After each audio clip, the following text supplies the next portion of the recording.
സാമ്പത്തികമായും തന്ത്രപരമായും ഏറ്റവും കൂടുതൽ ഉറ്റുനോക്കുന്ന പേർഷ്യൻ ഗൾഫിലെ ശാന്തത ഇപ്പോൾ ഭയാനകമായ ഒരു കൊടുങ്കാറ്റിന് മുന്നോടിയായുള്ള നിശബ്ദതയിലേക്ക് മാറിയിരിക്കുകയാണ്.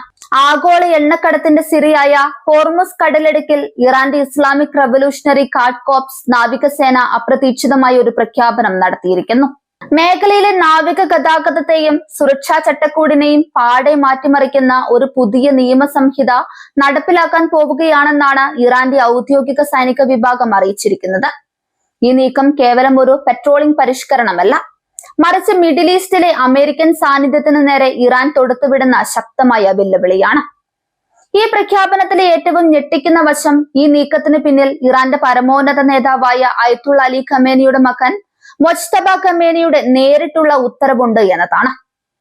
ചരിത്രപരമായ നിർദ്ദേശമെന്ന് സൈന്യം വിശേഷിപ്പിച്ച ഈ രഹസ്യ ഉത്തരവ് പുറത്തു വന്നതോടെ ഇറാന്റെ രാഷ്ട്രീയ സൈനിക തലപ്പത്ത് വലിയ മാറ്റങ്ങൾ സംഭവിക്കുന്നതായി അന്താരാഷ്ട്ര നിരീക്ഷകർ വിലയിരുത്തുന്നു.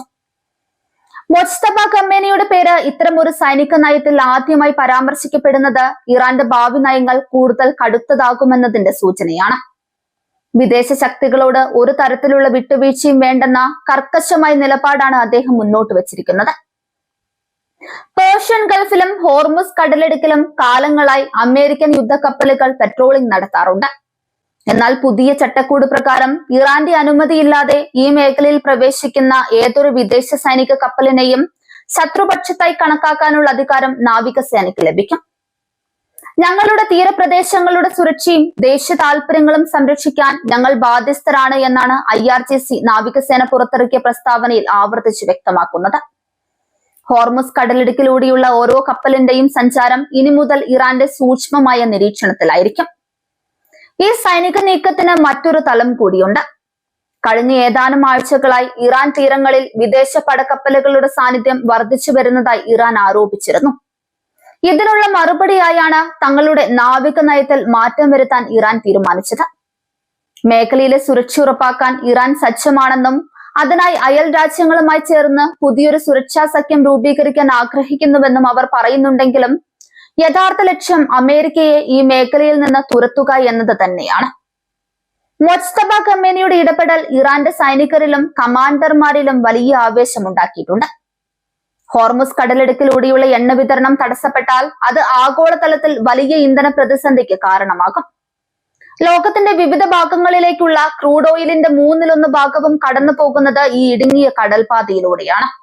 അതുകൊണ്ട് തന്നെ ഇറാന്റെ പുതിയ നീക്കം വെറും ഒരു പ്രാദേശിക തർക്കമല്ല, മറിച്ച് ലോക സമ്പദ് വ്യവസ്ഥയെ തന്നെ മുൾമുനയിൽ നിർത്തുന്ന ഒന്നാണ്.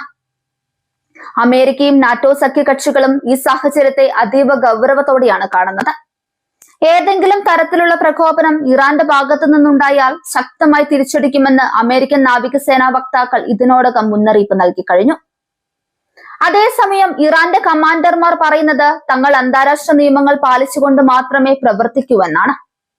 എന്നാൽ പരമാധികാരം എന്ന പേരിൽ ഇറാൻ നടത്തുന്ന ഈ കർശനമായ പരിശോധനകൾ സംഘർഷം വർദ്ധിപ്പിക്കാൻ മാത്രമേ സഹായിക്കൂ. ഇറാന്റെ സ്പീഡ് ബോട്ടുകളും അമേരിക്കൻ ഡിസ്ട്രോയറുകളും തമ്മിലുള്ള നേർക്കുനേർ പോരാട്ടം ഏത് നിമിഷവും ഉണ്ടായേക്കാമെന്ന അവസ്ഥയാണ് നിലവിലുള്ളത്. മൊജ്തബ ഖമേനിയുടെ ഉത്തരവ് ലഭിച്ചതോടെ സൈന്യം സകല സജ്ജീകരണങ്ങളും പൂർത്തിയാക്കി കഴിഞ്ഞു. മിസൈലുകൾ സജ്ജമാക്കിയ നാവിക താവളങ്ങളിൽ നിന്നും വിമാനവാഹിനി കപ്പലുകളെ ലക്ഷ്യം വെക്കാവുന്ന രീതിയിലാണ് ഇറാന്റെ നീക്കങ്ങൾ. ഈ സംഭവത്തോടു കൂടി മിഡിൽ ഈസ്റ്റിലെ സമാധാനം ഇപ്പോൾ ഒരു നൂൽപാലത്തിലൂടെയാണ് കടന്നു പോകുന്നത്. ഇറാൻ പ്രഖ്യാപിച്ച ഈ പുതിയ ഫ്രെയിംവർക്ക് മേഖലയിൽ വലിയൊരു മാറ്റത്തിന് തുടക്കമിടുകയാണ്. ഇത് അമേരിക്കയുടെ പിന്മാറ്റത്തിന് കാരണമാകുമോ അതോ വലിയൊരു സമുദ്ര യുദ്ധത്തിലേക്ക് വഴിമാറുമോ എന്നതാണ് വരും ദിവസങ്ങളിൽ ലോകം ഉറ്റുനോക്കുന്നത്. മൊജ്തബ ഖമേനിയുടെ തന്ത്രപരമായ നീക്കങ്ങൾ ഇറാന്റെ പുതിയ കരുത്തായി മാറുമോ എന്ന് നമുക്ക് കാത്തിരുന്ന് കാണാം. അന്താരാഷ്ട്ര നയതന്ത്രം പരാജയപ്പെടുന്നിടത്ത് സൈനികമായ ഒരു വലിയ പൊട്ടിത്തെറിക്ക് ഹോർമുസ് കടലിടുക്ക് സാക്ഷ്യം വഹിച്ചേക്കാം. പടക്കപ്പലുകൾ കടൽ കിഴിച്ചു മുന്നേറുമ്പോൾ യുദ്ധത്തിന്റെ കരുനിഴൽ ആഗോള വിപണിക്ക് മുകളിൽ പതിഞ്ഞു കഴിഞ്ഞു.